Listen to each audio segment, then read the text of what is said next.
Hey Wolfpack, thanks so much for helping the community reach 7,000 subscribers. You guys are awesome.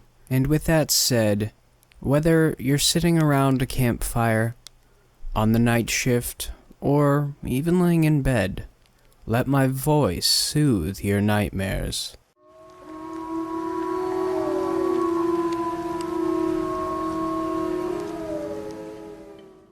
I have a friend who is a hobbyist photographer. I'll call her Susan. She particularly enjoys urban decay. Young trees framed through shards of broken glass in a window frame. Their leaves translucent neon green in the sunlight. Collapsed roofs sagging like a discarded blanket. Shingles heavy with moss. A thin stalk of an unidentifiable plant, bearing only 2 leaves at the tip. Growing from the pocket, a screw should go on a discarded sign. I enjoy the genre as well. There's something alluring in those pictures, a haunting ethereal nature, the echo of lives that have long left the scene. There's hope, mingled with subdued terror, at the aggressive reclamation by nature, a sign that life persists when human life has left, and a reminder that nature will claim everything she can, and nothing is sacred from her grasp. Susan is aware that I enjoy urban decay, and has repeatedly suggested that I go with her on her photography trip someday. For a while, I resisted because, well, I prefer to follow the rules. You know that person that won't jaywalk and waits for the crosswalk light, even though there's no traffic in sight. Yeah, that's me. I'm a little ashamed to admit it, but that's just how I am. I like things to follow patterns and laws. Deviance makes me anxious. Like for a brief moment, my comforting illusions are drawn back and I can see the chaotic, innate unfairness that is our world. I'm reminded that life doesn't make sense and it terrifies me. Or maybe I just don't want to be the next Florida man by doing something dumb and easily avoidable. Susan finally prevailed on me last month. Despite my reservations, it's a small building, she said, set back off the main road in an empty stretch of land between the edge of the suburbs and the next town, the very fringe of urban sprawl, like the city spread out its reach and then drew in a breath and withdrew, leaving behind vacant shells and shattered parking lots, isolated so there wouldn't be police to chase us off, small and still in decent shape, so there wouldn't be any fear of environmental hazards. I hesitated, hovering on my refusal, as she countered every argument I could have presented. Certainly, it would be trespassing, but it would be safe trespassing, the sort that no one really cares about. Besides, it wasn't like we were teenagers sneaking inside to drink $5 bottles of vodka. She had her camera, and we were respectable. I acquiesced. I try not to be a killjoy sometimes. I asked what the building was exactly. A car wash, she said. I heard the glee in her voice. A car wash, I repeated. I didn't quite share her enthusiasm, as it seemed like such an odd building to explore, but perhaps that's why she was excited. An absurdity, the silent brushes hanging in tatters, birds nesting in the machinery, the rust stains on the tire rails. Even if there weren't any good photographs to take, I thought, it would be an interesting experience. And the building is small, so we wouldn't be there long. We met up the next day in the late afternoon. There were still a few good hours of sunlight left. I dropped my car off in a parking lot for a shopping center that was still functional, and then hiked along the shoulder of the road to where the car wash sat. Susan had parked her car behind it, where it was hidden from the road, which I admitted was a wiser choice than my decision to simply hike over. Or perhaps my friend parked there so she could have a clear shot of the front of the building, and hadn't given any thought as to whether someone would see her car and call the police. I certainly had. I fretted about it, staring at Google Maps, wondering if perhaps I was overthinking this, and that no one would actually care if there were 2 cars parked outside an abandoned building. But I couldn't help but worry, and so I wound up walking what felt like half a mile instead. The building was unremarkable on the outside, khaki brick, rust stains framing where a sign over the entrance had once gone. The car wash bay gaped open, the interior dim. In the other half of the building was a featureless expanse, devoid of windows, with only a thin metal door that hung half open. The rolling doors to the bay were removed, so the only glass littering the lot was from the discarded bottles. Susan told me that she had hoped to get into where the mechanics were. Copper scavengers had probably already come through here, and if so, they had broken the door open and done the hard work for us. I didn't share her enthusiasm. It hadn't occurred to me that we'd force our way into anything. Didn't this count as breaking and entering? She took photos of the exterior and then we moved into the bay. With only a few hours of sunlight, so she wanted to get those areas done first, as we'd have to use flashlights inside the office portion, regardless of what time of day it was. I hovered nearby, my enjoyment of urban decay buried under the weight of my anxiety. I think that's why I heard noises first. They came from the other side of the plywood that covered the windows all down the interior wall, fluttering like wings, and then a soft thump of something striking the wood and bouncing off. "I think there's birds inside the office," I said. "Or bats," Susan replied, not even looking in my direction, engrossed with the metal frame of the car wash. The shutter of her camera clicked a couple times and I heard the fluttering again. "I'm gonna go look," I said. I may be anxious about breaking rules, but I have no fears regarding bats or birds or any kind of animal commonly found in suburban setting. Nor am I a superstitious person. I don't buy into folklore about monsters, and I assume every supernatural occurrence has a logical explanation. Human perception is fragile, weak-willed thing, easily influenced and deceived. There may be monsters inside was never among my multitude of concerns about entering the car wash. Why should it be? That is not a rational concern. It sounded like a bird or a bat. I like both birds and bats. I went to go see which it was. Susan had suggested bringing leather gloves, just in case there was broken glass to deal with. I had those, along with long pants, long sleeves, and my leather hiking boots. I put those on as I walked to the door leading to the building's interior. I was hoping for bats, honestly, and knew better than to have contact with them with bare hands. Obviously, I wouldn't be posting here if it was just bats that I found inside. The door stood open barely a foot. I edged it further out, positioning myself so that, if anything bolted, it would have a clear shot to the outdoors. Nothing came out though, but the rustling inside went silent. I waited a minute, then stepped around the door to look inside. The interior was stripped clean of furniture, and there was little debris. Some decaying magazines in a corner, and broken beer bottles. Clumps of plaster fallen from the walls or ceiling. An acrid smell of animal urine. I took shallow breaths through my mouth and ran my flashlight along the corners of the ceiling, or the glitter of black eyes staring back at me. Nothing. I went to the next door, leading further into the building. I reasoned that this was their front office, perhaps if they had to deal with an irate customer. And I'd find some more rooms in the back, a break room maybe. And I wasn't quite certain what else would be inside a car wash. I didn't find out, either, for as I pushed the next door open, I found myself at the edge of a pit. The collapse started at the opposite side of the building, a straight drop for perhaps 7 feet, broken pipes protruding from the soil and cement. It sloped gradually upwards to where I stood, the floor forming a shattered ramp down into the darkness. My view of the bottom was obscured by broken remains of walls, lying in heaps of jagged plaster and splintered wood.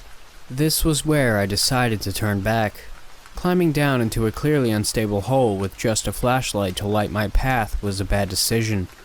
I ran the beam of light up and down the far end of the pit, trying to see if this was where the bats were nesting, and just at the lip of the hole, I caught the reflection of tiny, beady eyes that shone in the lights like stars.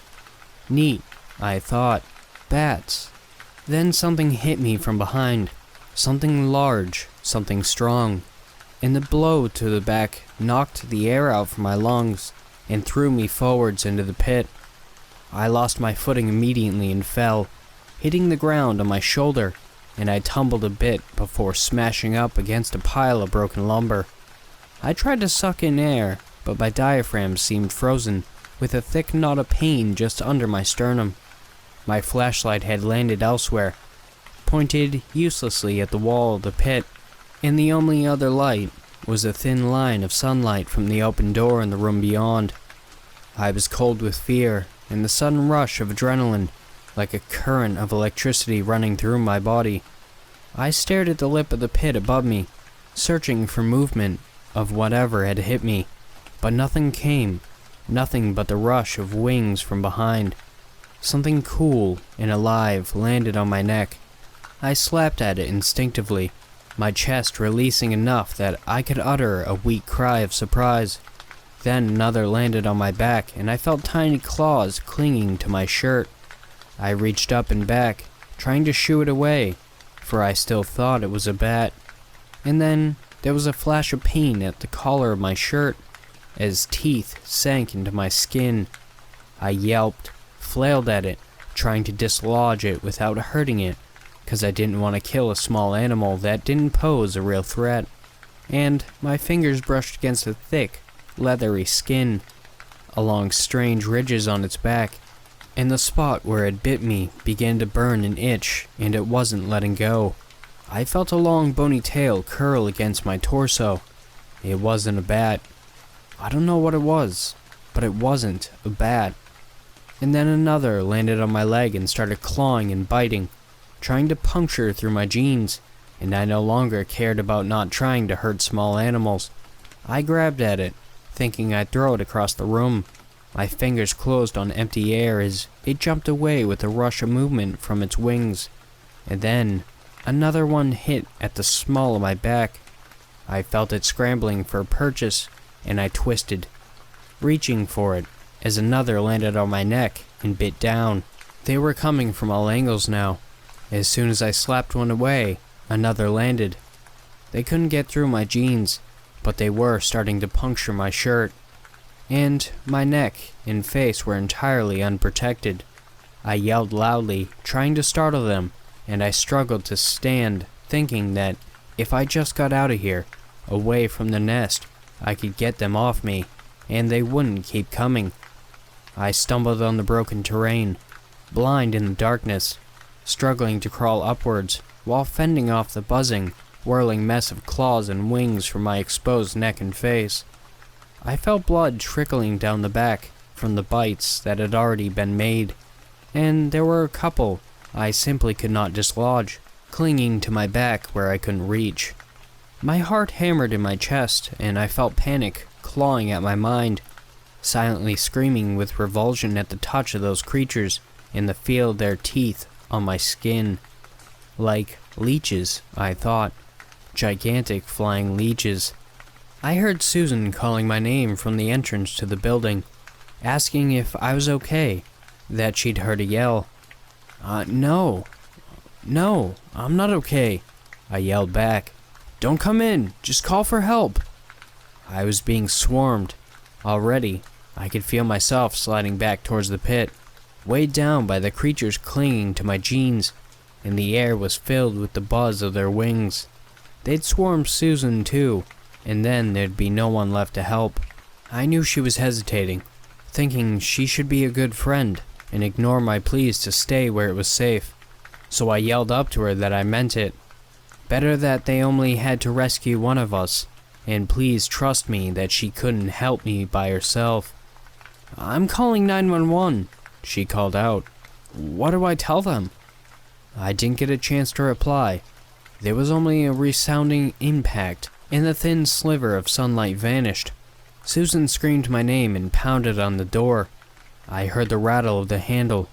I heard her kicking it, and then those things surged back out of the darkness, descending from the air, and I was hit by a veritable blanket of flesh and claws.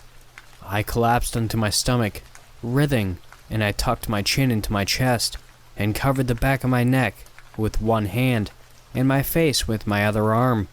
I kicked as they found the hem of my jeans and nuzzled past it to the exposed flesh of my ankle. I flipped onto my back when they punctured my shirt, then back onto my side when they went for my stomach instead. The fingers closed over my wrist, bony fingers, like being gripped by the branches of a tree, and I felt a light touch of claws where they ended. The hand generously encircled my wrist, far larger than any human hand, and I cried out in pain as its grip ground my bones together. The creature pulled, dragging my arm away from my face, and it was as if all my resistance was nothing. My muscles strained but could not break from the creature's grip. It hoisted up, dragging me with it, pulling me from the ground so I could not get my feet under me, so that I could not fight back, so that I could not protect my torso, or my neck, or my face. I have nightmares about this, every other day perhaps, of screaming, dangling like bait on a line, there in the darkness, surrounded by the buzzing of wings, and covered in points of pain as their teeth latched onto my flesh. I wanted to faint, to pass out, to not know what was happening, to just go away until the police or someone arrived to help. That was my only hope, that Susan had called 911, and I only had to survive long enough. There was a crash, an impact of something against the door. I'd gone limp, exhausted by my struggles, body trembling, and lungs heaving. Another crash, and that thin line of sunlight returned. The thing holding me let go, and I fell heavily to the ground, still covered in the smaller creatures, and I heard the crunch of grit as it slunk away, down into the darkness. Men yelling, an unsteady bounce of light from flashlights. They poured into the room. I'm not sure how many, and I was still blinded by the light they shone down on me.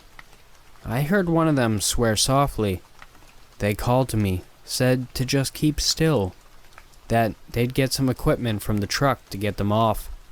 They brought in a floodlight and filled the room with light and the hovering creatures. The ones hiding in the corners, avoiding the flashlights, fled down into the pit. Then they carefully approached where I lay, and one asked my name. I told him. "Okay, you're talking, that's good," he said, audibly relieved. "We're gonna get these things off you, but they've latched on, and pulling them off is going to take big chunks of you with them. So, we're not gonna do that. We've got a chemical solution that we're going to douse you with instead. It'll sting like hell, but you'll feel like you have a bad sunburn, but it'll kill these, okay?" I don't think he was actually asking my permission, but I nodded weakly anyway. They brought a bucket and dumped it over me, telling me to close my eyes and hold my breath. It burned like peroxide on my open wounds, and I whimpered in the back of my throat, but I felt those things clinging to my body shrivel and then fall away. The men hoisted me to my feet, checked to make sure that there were none left, and then began escorting me up and out of the building. They almost had to carry me. My legs were shaking, and I felt like I couldn't keep my feet under me, like my body was sluggish to respond. I glanced back, once, and saw a pale leathery creature curled up in a ball like a roly-poly, its long tail wrapped around and around its corpse. The police were arriving just as we exited the building, along with an ambulance. Even in my daze, I thought this was odd. Susan stood nearby, clutching her phone and crying. One of the men had her camera and was looking through the photos on the view screen. None of them wore uniforms, and their white pickup truck had no insignia. But as the police approached, with the paramedics just behind, one of them pulled a badge out of his back pocket and flashed it, and everyone just stared, acting like they were in charge. I still don't know what government agency they belong to. I asked at one point, and he told me they were part of the EPA, but I kept thinking that had to be a joke, and I was just too drugged at the time to laugh. I was in the hospital for 5 days. A couple of the lacerations required stitches, and my skin turned red and peeled, like a bad sunburn all over my entire body. I was given IV painkillers, along with some other medicine that made me horrifically nauseous. and I spent a bit of time in the bathroom puking. Dragging the IV pole with me each time my stomach rebelled against its contents. I was questioned very shortly after the hospital was done processing me through the ER, and had me admitted to a room. I vaguely recognized the man. He'd been one of the two helping me walk out of there. They'd already talked to Susan, he said, and they knew about the whole urban decay photography thing. He wanted to know why I'd gone into the building's office. I told him I thought they were bats. That's a common mistake, he said, nodding sagely. Well, they're not. They're like winged piranhas. First appeared 5 years ago, and now they're all across North America. They've got paralytic venom in their bites, and it's especially effective against humans. I asked why this wasn't public knowledge. He just shrugged and said that wasn't his decision to make. I felt he was being evasive. He moved on quickly from that topic, telling me that they've been watching the car wash for a few days now, trying to decide the best way to discreetly eliminate the nest. Something had tampered with their camera though, and they'd lost signal. They'd been trying to get it back, thinking it was a problem on their end.